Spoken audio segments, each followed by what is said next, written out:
देखिए दोस्तों, ये केडीए के जो है कि विकास प्राधिकरण के 1101 फ्लैट आए हुए हैं। तो इसी के जो आवासीय फ्लैट हैं उसके बारे में मैं इस वीडियो में आपको जानकारी देने जा रहा हूँ। तो ये वो प्रॉस्पेक्टस है जो कि एक्सिस बैंक के द्वारा आप 105 रुपये में प्राप्त कर सकते हैं। तो आइए अब इससे जुड़े हुए सारी चीज़ें मैं आपको बताता हूँ। ये है जो निर्धारित प्रारूप है उसको जो है कि आप 105 रुपये का ये आपको पूरा मिलेगा फॉर्म।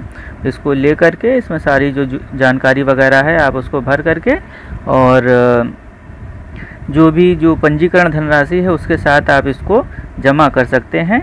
और इसमें जो है कि पूर्णतः सही और स्पष्ट जो है कि विवरण भरे जाने चाहिए, वरना ये आपका आवेदन निरस्त कर देंगे।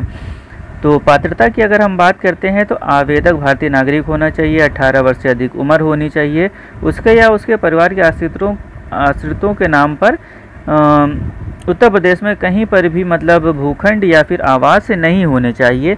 और इन्होंने यहाँ पे परिवार को भी परिभाषित किया है। तो परिवार जो है, परिवार इसमें आवेदक, उसकी पत्नी और अवयस्क बच्चे ही शामिल होंगे। मतलब अगर आवेदक के माता पिता के नाम कोई ज़मीन है तो इसमें नहीं जोड़ी जाएगी, और यदि अगर बच्चा वयस्क है तो भी उसको इसमें कंसीडर नहीं किया जाएगा।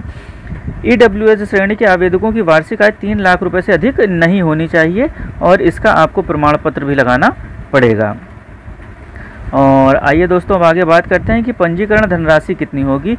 कुल संपत्ति का 10% जो है कि पंजीकरण धनराशि के रूप में आपको आवेदन पत्र के साथ जमा करना होगा। पंजीकरण धनराशि बैंक ड्राफ्ट, बैंकर्स चेक इत्यादि के माध्यम से आपको जमा करनी होगी। और किसके पक्ष में? कानपुर विकास प्राधिकरण कानपुर के पक्ष में आपको इसको बनवाना होगा।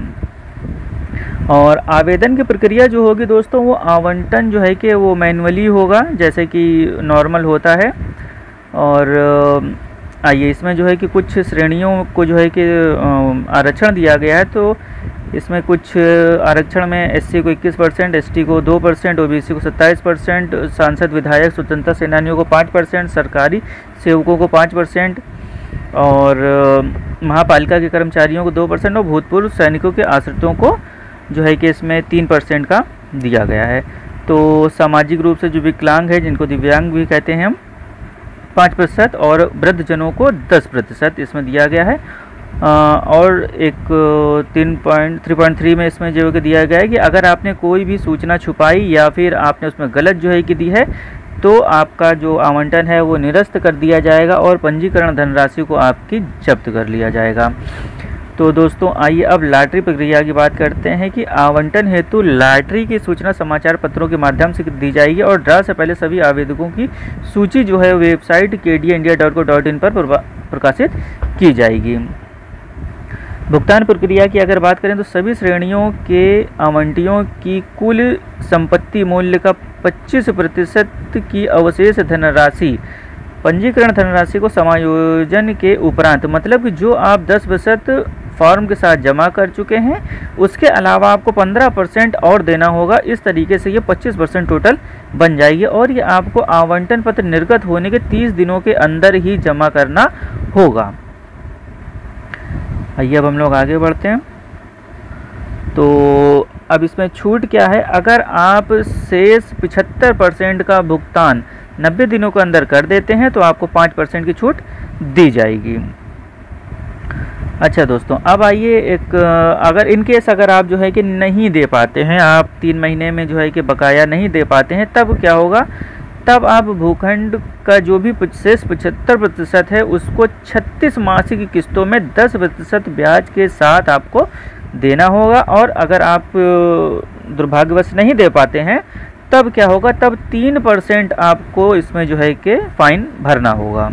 आइए आगे बढ़ते हैं। निरस्तीकरण क्या हो सकता है कि उत्तर पुस्तिका में दी गई शर्तों को अगर कोई अभ्यर्थी या जो आवेदक है वो पूरा नहीं कर पाता है, तब क्या होगा?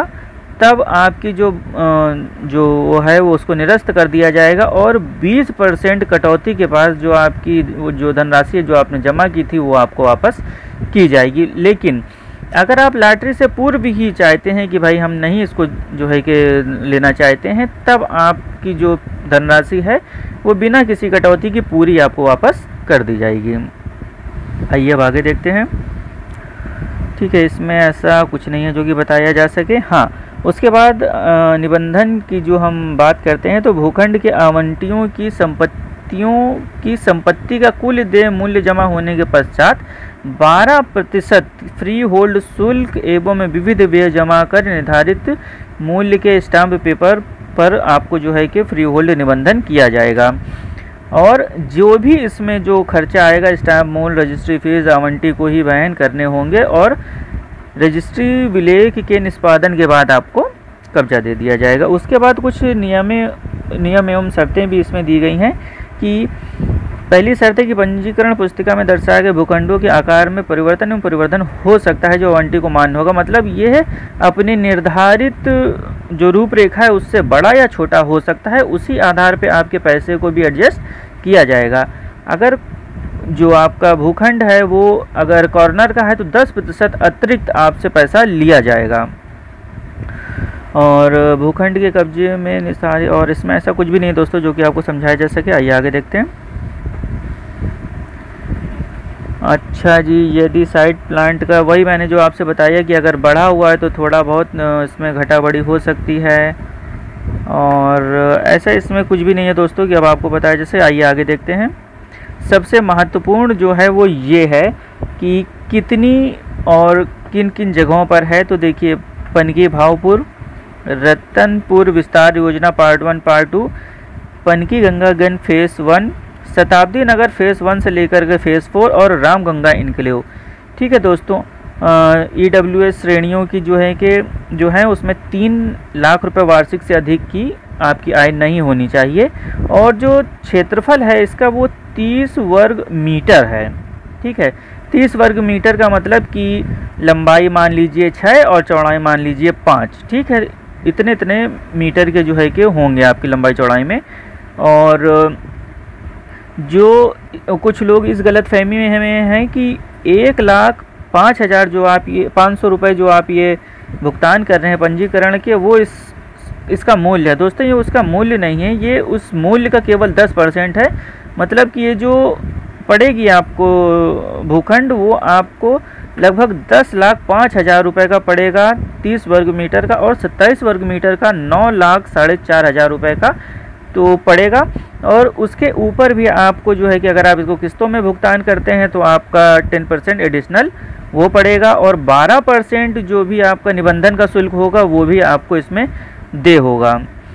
तो हालांकि ये 12 से 13 लाख रुपए मतलब साधारण रोज कमाने खाने वालों के लिए तो नहीं है, बट फिर भी आप पूरा अपना आर्थिक मूल्यांकन करके तब इसको जो है कि भरें दोस्तों। Thank you.